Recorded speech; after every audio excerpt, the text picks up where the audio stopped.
আমাৰ গাঁৱৰ ৰাইজে হয়তো সন্দেহ কৰি আছে যে আমিয়ে কৰিলোঁ কামখিনি, কিন্তু আমি কৰা নাই। আমি সেইখিনিহে মানে 7 নম্বৰ ফৰ্মখন ফিল আপ কৰি দিছিলোঁ, কিন্তু তাতে যে ইমানবিলাক ফৰ্ম দিব আমিও ভয় খাইছোঁ। এখন মই 7 নম্বৰ ফৰ্ম ফিল আপ কৰি দিয়াটো কোনো জৰুৰী নহয়, আৰু নহ'বই এইটো কাম।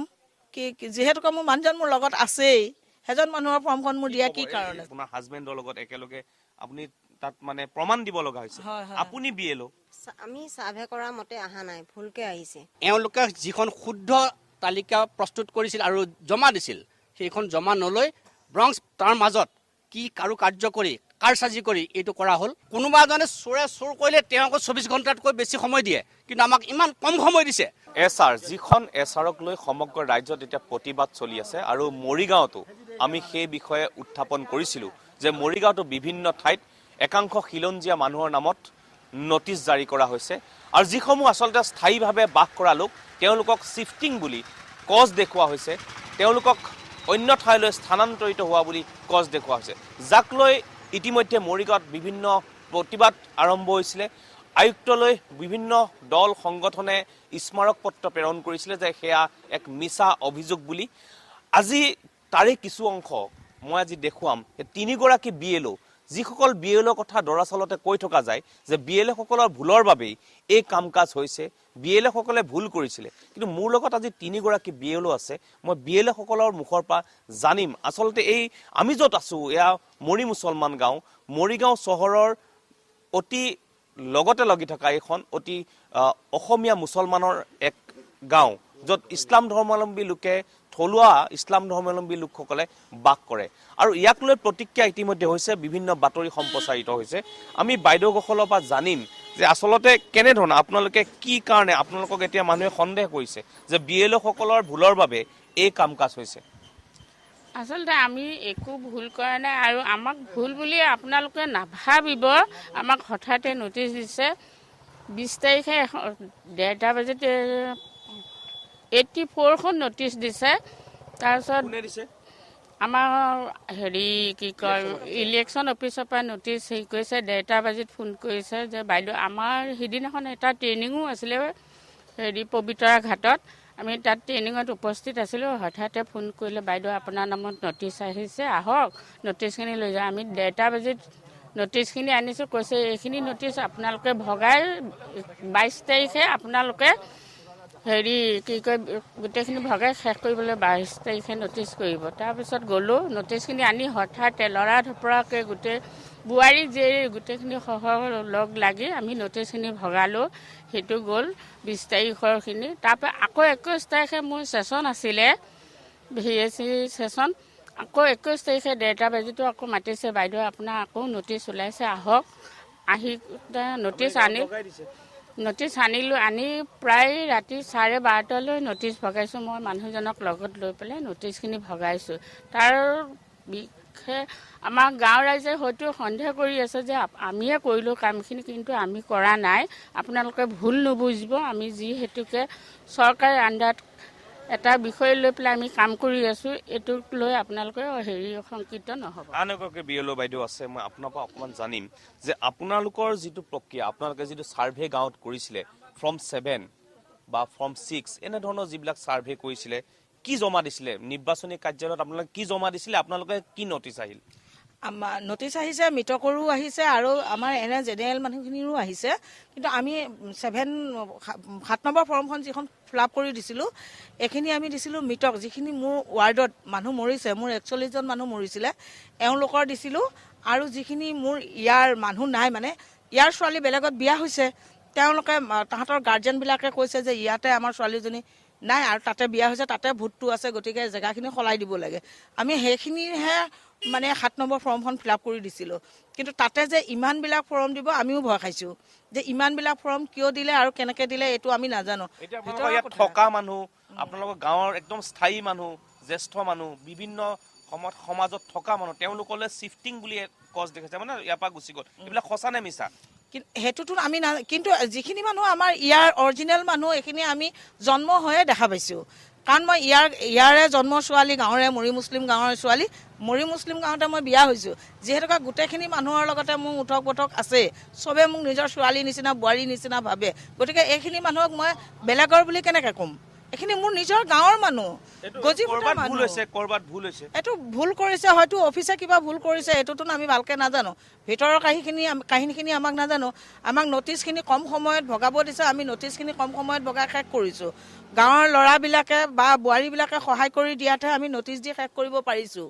নহ'লেতো আমাক ইমান কম এতিয়া কি সময় হৈছে, দিছে। আপোনালোকে নটিচ দিলে, কিছু মানুহ বিনা কথাত শাস্তি ভুগিব লগা হৈছে। হয়। আপুনি যদি চাই, আপুনিও লাইনত থাকিব লগা হৈছিল। মই নিজে দেখিছো আপোনাক। পাইছোঁ, আপুনি আপোনাৰ ঘৰৰ কাৰ আহিছে?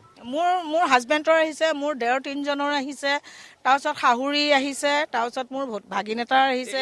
এই যে আপোনাৰ মানে স্বামীৰ আহিছে বা আপোনাৰ ঘৰৰ, এইবিলাকৰ আপুনি কাগজ ফৰ্ম 7 ফিল আপ কৰি দিছিলে নেকি যে শিফটিং কৰিব লাগে? নাই দিয়া। মোৰ হাজবেণ্ডৰ মই এখন, মোৰ মানুহজন আছে ঘৰত, মোৰ লগত আছে, এখন মই 7 নম্বৰ ফৰ্ম ফিল আপ কৰি দিয়াটো কোনো জৰুৰী নহয় আৰু নহ'বই এইটো কাম। যিহেতুকে মোৰ মানুহজন মোৰ লগত আছেই, সেইজন মানুহৰ ফৰ্মখন মোৰ দিয়া কি কাৰণ আছে? এইটো আপুনি এগৰাকী BLO, আচলতে এইবিলাক সৰু সৰু ভুলৰ কাৰণে এই যে ৰাইজে ভুক্তভোগী হ'ব লগা হৈছে। মই নিজে আপোনাক দেখিছো তাত, আপুনি লাইন হৈছে আপোনাৰ হাজবেণ্ডৰ লগত একেলগে, আপুনি তাত মানে প্ৰমাণ দিব লগা হৈছে। আপুনি BLO কি ভাবে, মানে এইবিলাক কাৰ ভুলৰ কাৰণে শাস্তি ভুগিব লগা হৈছে? আপোনালোকৰ গাততো দুখ নাই। আমাৰ গাত একো দুখ নাই আৰু আমি দুখ নলগাওঁ, যিহেতুকে আমি এটা কৰ্মত আছোঁ, এইটো কৰ্ম আমাক কৰিব দিছে, আমি সেইমতেদি কামটো কৰিছোঁ। কিন্তু আমাক অলপ সময় দিলেহেঁতেন এইটোৰ কাৰণে ভাল পালোহেঁতেন। আমাক কম সময়ত নটিচ দিব দিছে, আমি 1:30 বজালৈকে ৰাতি কাম যিবিলাক কৰিব মানুহ লগা মৃত হৈছে। বুলি দিছিলে, তেওঁলোককো শিফটিং বুলি আহিছে, শিফটিং বুলিয়ে দিছে, মৃত বুলি অহা নাই। মৃত বুলি অহা নাই, শিফটিং বুলিয়ে দিছে। এয়াই হৈছে কাৰুকাৰ্য আৰু এনেধৰণে আচলতে এই সমগ্ৰ এছআৰ প্ৰক্ৰিয়া চলিছে। আমি সেইকাৰণে বাৰে বাৰে এটা কথা কৈ আছো যে প্ৰশাসনত পৰিণত হৈছে। সকলোৱে বিচাৰে, এই মানুহখিনি যিখিনি মানুহ আমি কেমেৰাত দেখুৱাইছো, প্ৰত্যেকগৰাকীয়ে বিচাৰে এছআৰ হ'ব লাগে, এখন শুদ্ধ ভোটাৰ তালিকা হোৱাটো সকলোৱে বিচাৰে। কিন্তু তাৰ বিপৰীতে কি কাৰুকাৰ্য চলি আছে, আমি আৰু এগৰাকী BLO বাইদেউ আছে, আমি অকণমান জানিব বিচাৰিম। আপোনালোকে ছাৰ্ভে কৰি দিছিলে, কোন মৃত হৈছিলে, কোন জীৱিত আছে, এইবিলাক ছাৰ্ভে কৰি দিছিলে। তাৰপিছত আপোনালোকৰ ছাৰ্ভে মতেই নটিচবিলাক আহিছে নে তাৰ বিপৰীতে আহিছে? মানে ছাৰ্ভে কৰি দিয়াখিনি মতে আহিছে নে ছাৰ্ভে কৰি দিয়াৰ উপৰিও ভুলকে কিবা আহিছে? আমি ছাৰ্ভে কৰা মতে অহা নাই, ভুলকে আহিছে।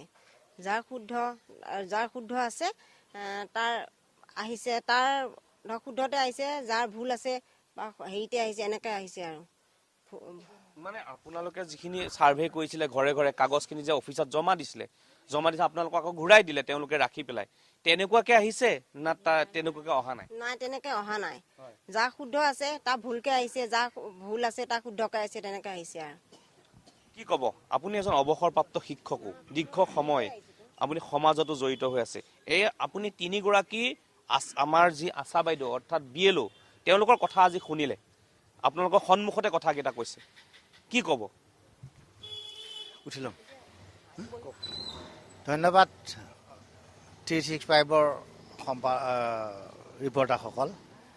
এইটো BLOৰ পৰা ইতিমধ্যে গম পাইছে। আমি এনেকুৱা টক শ্ব' কেইবাটাও ঠাইত পতা হ'ল, এই বিষয়ত মানে গমে পাইছে যে আজি কিছুদিনৰ আগতে ড্ৰাফ্ট ভোটাৰ লিষ্টখন আহিছিল, সেইখনতে আমাক ৰাইজৰ মানুহ কিছু সংযোগ হৈ BLOৰ যিখিনি আমাৰ এৰিয়াত আছিল গোটেইখিনি লগাই আৰু বিভাগৰ পৰা মানুহ আহিব বুলি কৈছিল, তেওঁলোকে নাহিল। কিন্তু যিজন ছুপাৰভাইজাৰ তেওঁ আহিছে, তেওঁক আৰু আমি কি কৰিম। কিন্তু সেই ড্ৰাফ্ট ভোটাৰ লিষ্টখনতো কি কৰিলে, BLOসকলে যিখিনি শুদ্ধ তালিকা প্ৰস্তুত কৰি বিভাগক দিলে, বিভাগে কিন্তু আগৰ পুৰণি লিষ্টখন কম্পিউটাৰৰ পৰা ডাইৰেক্ট উলিয়াই আনিলে। সেইখনকে আমাক দেখুৱালে, আমি আৰু দেখিলোঁ বেবেবাং একো নাই, এখনে যদি লিষ্টখন হয়, কৈছে নাই ইয়াৰ পিছত আপোনাৰ ফেব্ৰুৱাৰীত যিখন ওলাব সেইখন শুদ্ধ ভোটাৰ লিষ্ট ওলাব। ধন্যবাদ জনালোঁ বাৰু, ঠিকে আছে, শুদ্ধ কৰক, আমি তেনেকুৱা যিখিনি 2-এটা পৰামৰ্শ দিব লাগে দিলোঁ। গতিকে এই হিচাপে এতিয়া BLOসকলে বাৰু গমেই পাইছে। এতিয়া BLOসকলৰ ৰাইজেতো বহুত মানুহে কৈছে যে BLOসকলক মানে কাৰ চাজিত এইবিলাক দুৰ্নীতি হৈছে। কিন্তু BLOসকলক অন্ধকাৰত মানে অন্ধকাৰত ৰাখি এইটো বিভাগৰ ফালৰ পৰা কৰিছে এটাই গ্ৰাউণ্ড, যিটো গ্ৰাউণ্ড দিছে গ্ৰাউণ্ড অফ মানে শিফটেড, মানে পাৰ্মানেণ্টলি শিফটেড বুলি দিছে। তাৰমানে মানুহখিনি স্থায়ীভাৱে স্থানান্তৰ। আমাৰতো খিলঞ্জীয়া মানুহ, আজি 700-800 বছৰীয়া এটা ইতিহাস আছে আমাৰ ময়ূৰচং গাঁওখনত। ইয়াত স্থায়ীভাৱে বাস কৰিছে, স্থানান্তৰ হোৱা মানুহ নাই। কিন্তু তেনেস্থলত মানে এতিয়া জীৱিত মানুহ মৃত অৱস্থাটো আমি তেনেকুৱাকৈ পাইছোঁ। সেইদিনাখনে এটা টক শ্ব' পতা হৈছিলে। গতিকে এনেধৰণৰ কৰাৰ কাৰণে আমি দুখ কৰিছোঁ। আমি মাননীয় মুখ্যমন্ত্ৰী মহোদয়ে যিটো বক্তব্য ৰাখিলে যে মানে কোনো হিন্দু মানুহ বা খিলঞ্জীয়া মুছলমান মানুহৰ নামত কেতিয়াও নটিচ দিয়া নাই বা দিয়া নাযাব, কিন্তু হাৰাশাস্তিটো মিয়া মানুহে কৰিব বুলি কৈ আছে, কিন্তু তাৰ পৰিপ্ৰেক্ষিততো কিন্তু পুনৰ একেটাই হৈ আছে। অধিকাংশ খিলঞ্জীয়া মুছলমানৰ তাতেই নটিচ জাৰি কৰা হৈছে। 3গৰাকী BLO বাইদেউৰ কথা আপোনালোকে শুনিলে। এই BLO বাইদেউসকল মাজামাজি বিপদতো পৰিছে। আমি সেইকাৰণে আজি আমাৰ এই অনুষ্ঠানটোত বা আমাৰ এই বাতৰিটোত সম্প্ৰচাৰ কৰিব বিচাৰিছিলো যে BLO সকলৰ আচলতে দুখ নাছিলে, কোনোবা অজান শক্তি এটাই, অদৃশ্য শক্তিয়ে এই সমগ্ৰ কামটো কৰি আছে। কি ক'ব? আপোনাক আগতো আমি সুধিছিলো, আপুনি এজন পুৰণি বিজেপি কৰ্মী। হয়, মই প্ৰথমতেই বিজেপি কৰ্মকৰ্তাসকলক ধন্যবাদ জনাইছোঁ। আৰু তেখেতসকলে যে আহি আমাৰ এই দুৰ্দশাৰ সময়ত, এই বিপদৰ সময়ত আগভাগ লৈছে, সেইকাৰণে তেখেতসকলক আন্তৰিক ধন্যবাদ জনাইছোঁ মই। এতিয়া আমি ইয়াৰ পৰা গম পালোঁ, আমাৰ যিখিনি আশাকৰ্মী আছে তেওঁলোকে যিটো কথা কৈছে, ইয়াৰ পৰিপ্ৰেক্ষিতত বুজি পোৱা হৈছে যে এওঁলোকে যিখন শুদ্ধ তালিকা প্ৰস্তুত কৰিছিল আৰু জমা দিছিল, সেইখন জমা নলৈ ব্ৰংছ তাৰ মাজত কি কাৰ্য কৰি কাৰসাজি কৰি এইটো কৰা হ'ল, তাক আমি জানিব লাগে। কোনসকল সেইসকল যিসকলে আমাৰ দৰে এখন খিলঞ্জীয়া এই বৃহৎ মৰি মুছলমান গাঁৱত 500তকৈ অধিক, প্ৰায় 600 মানুহৰ তাত ৰাতাৰাতিৰ ভিতৰত মোৰ ঘৰত আহিছে সন্ধিয়া প্ৰায় 9টা বজাত এখন দি গৈছে, পিছদিনা মই আহি পেলাই DC কোৰ্টত হাজিৰ হ'ব লগা হৈছে। ইয়াতকৈ আৰু পৰিতাপৰ বিষয় নাই। আমি এই সমগ্ৰ অসমত থকা অসমীয়া খিলঞ্জীয়া মুছলমানসকল, আমাৰ কি আত্মসন্মান নাই? আমাৰ কি আত্মমৰ্যাদা নাই?